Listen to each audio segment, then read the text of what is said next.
Halo guys, nama gue Stefan dari StefTech, dan di video kali ini, minggu kemarin kita udah pernah unboxing iPhone 17. Sekarang bagaimana untuk iPhone 17 Pro Max ya. By the way, ini bukan iPhone gue, ini iPhone adik gue, jadi mungkin reviewnya bakal agak cepat dan gak sedetail iPhone 17. Tapi ya, gue bakal mencoba sedetail mungkin nge-review HP ini seperti kayak HP untuk review. Karena gue gak bisa pakai lama, soalnya adik gue juga udah gak sabar pakainya. Anyway, ini dia boxnya. Lumayan besar ya, jauh lebih besar daripada iPhone 17 kemarin, bisa kita lihat. Ini jadi kayak tiny. Dan untuk harga sendiri, ini di 25,7 juta. Kalau nggak salah gue beli varian 256GB. Dan gue beli di Digimap ya. Ini gue beli pas PO. Dan untuk gue sendiri sih, gue nggak ada masalah untuk masalah PO. Akurat, tanggalnya juga nggak di-delay. Jadi ya, thank you Digimap Bandung. Untuk spek sendiri, kalian bisa pause ada di sini. Yang pastinya, dia pakai Apple A19 Pro yang lebih powerful daripada 17 biasa. Kalau misal main game sama melakukan hal yang butuh GPU power lebih powerful, dia layarnya sama 6,9 inci ProMotion. Yang bikin beda, yang sedikit downgrade itu dari si aluminium build, tapi upgrade-nya dia udah pakai vapor chamber cooling yang harusnya bagus untuk para gamer nih. Oke, seperti itu spek singkatnya. Kalau misalnya kalian mau beli HP ini atau ada wallpaper di HP ini, semua link ada di deskripsi. Mari kita langsung aja unboxing. Pertama, kita gunting dulu segel Digimap-nya. Ini segelnya ada dua brand dari si Apple sama dari Digimap-nya. Kita buka segel Apple-nya.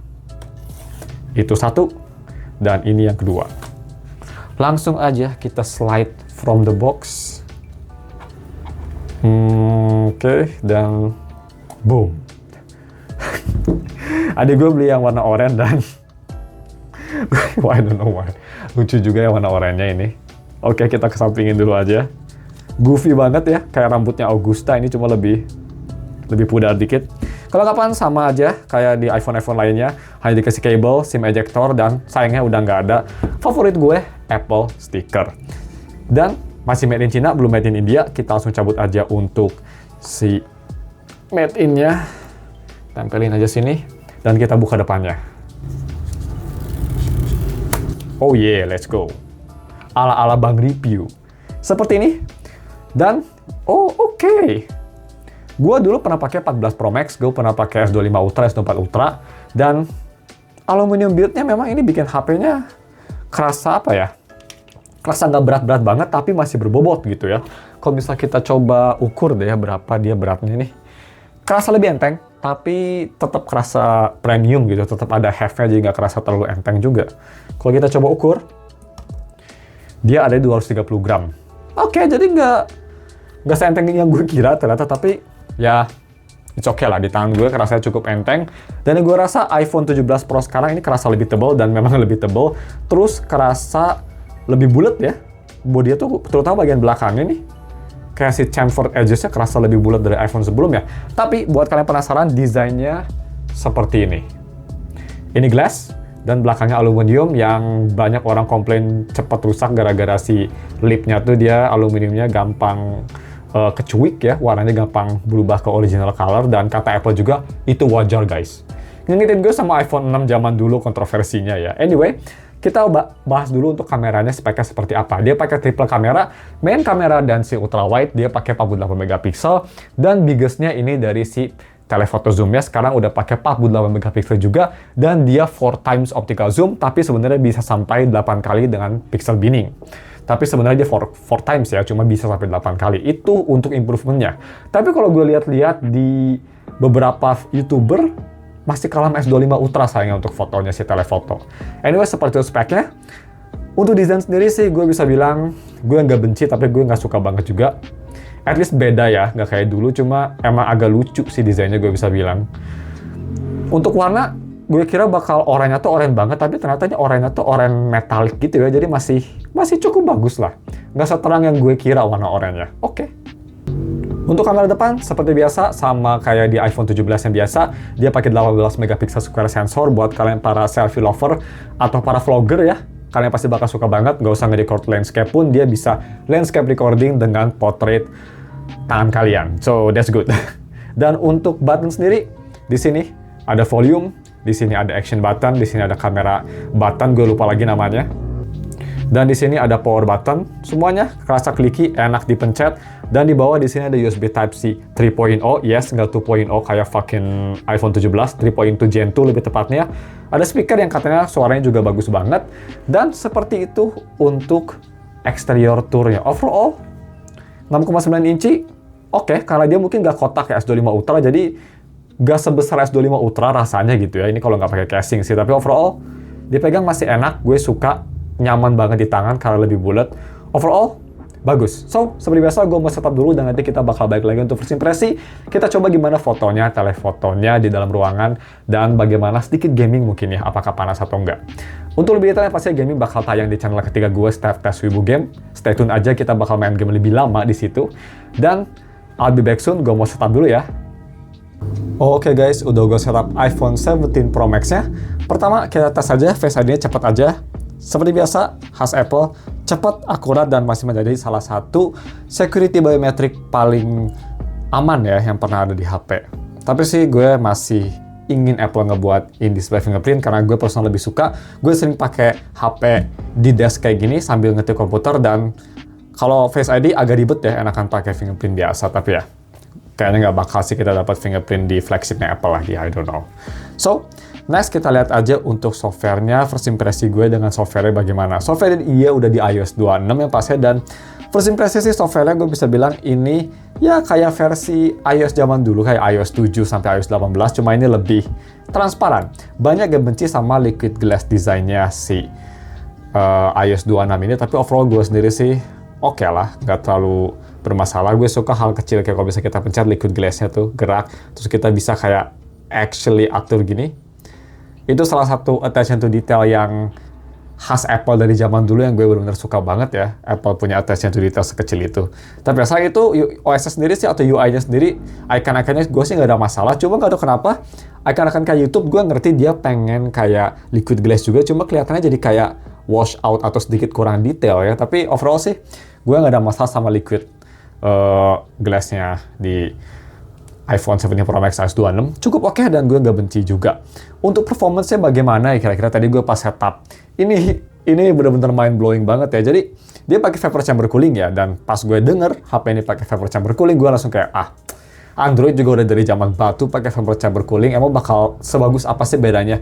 Gue ngerti iPhone kalau ngasih sesuatu yang telat banget biasanya dia paling bagus, dan ternyata ini juga bener, gak kalah bagusnya. Ini malah menurut gue kayaknya implementasi vapor chamber paling oke ya di HP. Mungkin karena optimisasi chipset plus vapor chamber-nya juga baik ya implementasinya. Baiknya seperti apa sih? Jadi gue setupnya ini bareng dengan iPhone 17 ya, yang gue pakai juga lagi di setup untuk first impression sama review.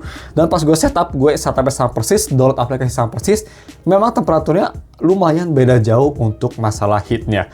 Untuk lebih detailnya, ini dia perbedaannya nih. Gue sempat record bentar. Oke, so gue lagi download aplikasi buat kedua mereka ya. Aplikasi sama, dan ini baru kerasa banget panasnya antara 17 Pro Max yang pakai vapor chamber dan 17 biasa yang nggak pakai. Ini udah kerasa kayak anget-anget panas. Ini masih dingin banget nih kalau nggak percaya. Kita coba nih scan 34, 35, kita ganti ke sini 39, 40. Bedanya signifikan banget. Jadi vapor chamber di 17 Pro Max actually work, dan salah satu yang terbaik di HP sih ini buat para gamer, bagus banget kayaknya ya. Even better daripada HP gaming kayak. Nanti kita lihat deh. Balik ke studio lagi. Ke situ maksud gue. Yap, lumayan beda ya. Dan yang bikin oke juga dia nggak cepet throttling, nggak cepet panas, bagus. Dan gue pas coba sedikit lagi install Wuthering Wave, dia juga nggak panas sama sekali. Dibandingin dengan iPhone 17 yang kerasa jauh lebih panas, itu menurut gue rasanya night and day. Jadi vapor chamber coolingnya menurut gue, terutama buat kalian para gamer, ini definitely worth it. Dan buat kalian yang suka nge-record ya, fotografi atau videografi terutama yang pakai ProRes RAW, yang pastinya ini bakal memanfaatkan jauh lebih bagus, nggak bakal cepet panas, nggak kayak versi Pro iPhone sebelumnya. Untuk display sendiri, ini displaynya menurut gue cukup terang, vibrant, bagus ya. Gue sih nggak ada masalah sama display, bisa kita lihat wallpaper juga kelihatan oke banget ya, kelihatan sangat bagus. gambarnya memang bukan yang paling vibrant. Kalau misal kalian nyari color yang vibrant, itu Samsung menurut gue masih terbaik untuk masalah layar, yang masih nomor satu. Ini layarnya lebih ke arah natural, sedikit vibrant lah, cuma lebih natural, gak sehidup Samsung, cuma overall udah bagus. So, untuk layar gue nggak ada masalah, dan untuk haptic juga ya ini khas Apple ya, masih bagus banget, masih enak banget, implementasinya oke. Dan kalau misalnya dibandingin sama Google atau Samsung, masih lebih bagus daripada Samsung dan dibanding sama Google 11-12. Cuma untuk keyboard, gue bisa bilang Google masih lebih enak ngetiknya. Satu lagi yang gue suka, tapi yang gue agak kurang suka juga dari HP ini, yaitu speaker. Pertama kita bahas dulu kenapa gue suka sama speakernya. Bagus banget. Apple memang dari zaman dulu kalau masalah speaker di HP, gue jujur paling suka speaker dari Apple. Kerasa bassy, tapi masih kerasa clear, jernih, soundstage-nya luas, enak banget lah. Dan di iPhone 17 Pro Max juga nggak ada bedanya, bagus banget. Gue sempat coba bandingin sama iPhone 17 dan gue bisa bilang ini kerasa lebih luas, cuma menurut gue bedanya nggak sejauh yang gue kira. Jadi ya bagus juga lah buat kalian para iPhone 17 base user. Kalau bisa kita coba dengerin misal video. The iPhone Air is the thinnest, most efficient iPhone ever made. Power efficient for batteries. Kayak audio kualitasnya tuh bassy, luas, dan kerasa imersif aja gitu. Spesial audionya oke banget menurut gue. Cuma ini yang baru gue rasa pas pakai HP ini, penempatan speakernya. Jadi kalau misalnya kita lihat klip lagi, penempatan speakernya biasanya kan di sini ya Apple ya. Jadi kalau misalnya kita gaming, gue gaming lebih suka kayak gini dari Mac Island di kiri, kerasa lebih natural aja menurut gue. Kalau gaming kita kayak gini, gak bakal ketutup. Yang ketutup hanya mikrofon, karena biasa speaker di sini kan. Sekarang enggak. Sekarang dia naruh speakernya di sini. Tuh. Sekarang taruh di situ. Dan gue kira ini iPhone 17 semua line up kayak gitu. Tapi ternyata di iPhone 17 biasa enggak. iPhone 17 biasa masih di sini penempatannya. Jadi ya, gak tau kenapa sama si Apple diganti. Mungkin ada alasan internal komponennya kenapa harus digituin. Tapi ya gue agak kesel sih. Karena Samsung gue juga kayak gitu kan, Galaxy S24 sampai S25. Dan gue benci, kayak gak enak aja buat main game harus diputar kayak gini. Ya gue kurang suka aja. Yes, itu cuma nitpick kecil, tapi itu yang gue rasa sih. So, seperti itu, at least speakernya sendiri kualitasnya sangat bagus. Jadi, langsung aja kita coba bagaimana untuk gaming test. Tapi sebelum gaming test, gue udah taruh beberapa sampel untuk kameranya. Buatnya penasaran, bisa kita lihat di sampel-sampelnya. Dari selfie dan dari gambar biasa, telefoto juga gue bandingin dikit sama S25 Ultra untuk sneak peek ya. Kita bakal lebih detailnya nanti minggu depan full review-nya. Overall, menurut gue gambarnya bagus, tapi masih Apple. Apa artinya? Masih ketinggalan sedikit sama Samsung dan bakal ketinggalan jauh yang pastinya sama Honor Magic, Oppo Find X9, dan X300 Pro yang pastinya. So, bagaimana untuk video recording? Kita langsung aja coba tes ya. Gue bakal nge-record video di resolusi 4K 60fps seperti biasa. 1, 2, 3. Oke guys, ini dia video recording pakai resolusi 4K 60fps di iPhone 17 Pro Max. Bisa kita lihat untuk focus distance-nya dia bisa sedekat apa? Yap, hanya bisa segini. Apple dari zaman 14 Pro Max menurut gue masih kurang oke ya untuk main kamera distance sedekat apa. Seperti ini bisa kita lihat, kalian bisa dengar mikrofonnya. Kualitasnya oke menurut gue, dan kalau misalnya kita zoom, sekarang zoomnya 8 kali, ini optikal. Tapi bisa kita lihat kualitasnya juga ini jelek, dan dia masih ada masalah ini ya. Kalau gue gerak-gerakin tuh kelihatan gak tuh? Kayak ada salep di videonya. Itu salah satu bug yang semoga Apple bakal benerin di next update ya, karena itu kayaknya software issue deh. Oke, seperti itu, dan kita langsung aja balik ke S25 Ultra. Seperti itu videonya, masih bagus, cuma ya masih ada bug yang tadi kita lihat ya, kayak ada salep gitu. Semoga Apple bisa nge-fix masalah tersebut lah. Oke, dan seperti kita lihat di sini untuk selfie juga tadi kita udah lihat fotonya, tapi buatnya penasaran bagaimana cara kerjanya, kalian bisa langsung ganti ke sini, shutter stage off ya, bisa langsung. Jadi kalian bisa literally nge-record vlog kayak gini. Jadi kalian nggak usah kayak gini, portrait juga bisa. Yang gue sangat suka sih itu buat para vlogger, huge win menurut gue. Dan dia bisa otomatis juga ya sebenarnya. Oke, daripada kelamaan kita langsung aja moving on bagaimana untuk si gamingnya sendiri. Untuk gaming sendiri gue sempat coba main Wuthering Waves bentar di HP ini, dan bisa dibilang performanya bagus, cuma belum optimize. Kenapa? Karena settingannya masih sangat limited. Kita lihat aja ya, pas tadi gue lihat tuh settingannya belum ada ultra high. Yes, belum ada ultra high resolution. Jadi hanya sampai high aja, yang pastinya nggak bakal berat-berat banget untuk HP ini. Semoga Wuthering Waves cepat nge-optimize untuk HP iPhone 17 series ya. So, kita langsung aja masuk ke game-nya. Nah, kita lihat untuk setting sendiri ya. Nih, bisa kita lihat. Ini udah rata kanan, cuma sayangnya resolution hanya di high. Harusnya bisa ultra high, belum diupdate. Sisanya semua rata kanan, dan kalau misalnya kita mau coba sedikit lawan-lawan musuh aja ya, gue nggak mau kelamaan juga. Kita coba ke sini. Kita coba lawan musuh, kalian denger juga gimana speakernya. Suaranya sih bagus. Cuma masih belum optimize, jadi masih ada kayak, bisa kita lihat ya, sedikit stutter atau FPS drop, tapi itu lebih ke belum optimize aja menurut gue sih.